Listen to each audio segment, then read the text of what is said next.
मैं भी इसको एक फॉर्मेलिटी से मान लूंगा कि मेरा काम है कहना, ठीक है, ये फॉर्मेलिटी है जो I have to dispose it of. सुनना तुम्हारी फॉर्मेलिटी हो जाएगी, तुम सुनने की फॉर्मेलिटी करोगे, मैं सुनाने की फॉर्मेलिटी करूंगा, तुम पढ़ने की फॉर्मेलिटी करोगे, मैं पढ़ाने की फॉर्मेलिटी करूंगा, यही चलता रहेगा, ठीक।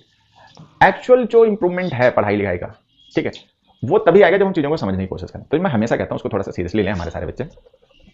किसी भी क्वेश्चन का आंसर जो है वो हमें पता हो या ना पता हो चलेगा, बट वो क्वेश्चन क्या है ये समझ में आना बहुत जरूरी है। अंडरस्टैंडिंग पावर कैसे इंक्रीज करें? एक तो बेसिक्स और फंडामेंटल्स पहले क्लियर होने चाहिए, क्योंकि अगर मान लो कोई पर्सन उसके बेसिक्स और फंडामेंटल्स ही क्लियर नहीं है, ठीक है, तो वो देखो समझ तो पाएगा नहीं। आप मतलब एक ग्राउंड भी तो होना चाहिए ना, जिस ग्राउंड पे आप चीजों को समझेंगे, प्रेमाइसेस भी तो होना चाहिए ना। तो एक तो वो पहली चीज ये कि बेसिक्स पढ़ो, फंडामेंटल्स पढ़ो, उनको पहले क्लियर करो, एक चीज।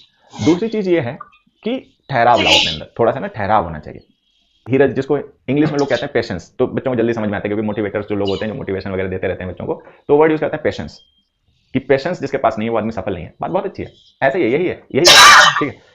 अगर आपको धीरज नहीं है, पेशेंस नहीं है, तो फिर आपके लिए सफलता बहुत मुश्किल हो जाती है, ठीक। अब हम सुनते हैं मोटिवेशन के वीडियो, सारे सुनते हैं, ठीक है, मोटिवेशन के वीडियो खुद भी बच्चे बहुत से बनाते हैं, लेकिन उसको अप्लाई नहीं करते।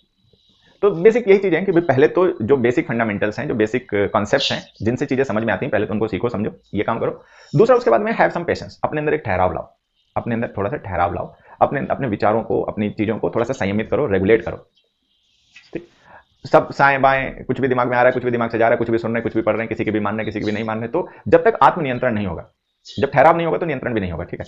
जब ठहराव होगा तो खुद पर नियंत्रण होगा, खुद पर नियंत्रण होगा तो फिर अपने हिसाब से आप चीजों को चला पाओगे। मतलब मेरी समझ यही कहती है, बाकी तो देखिए समझ में।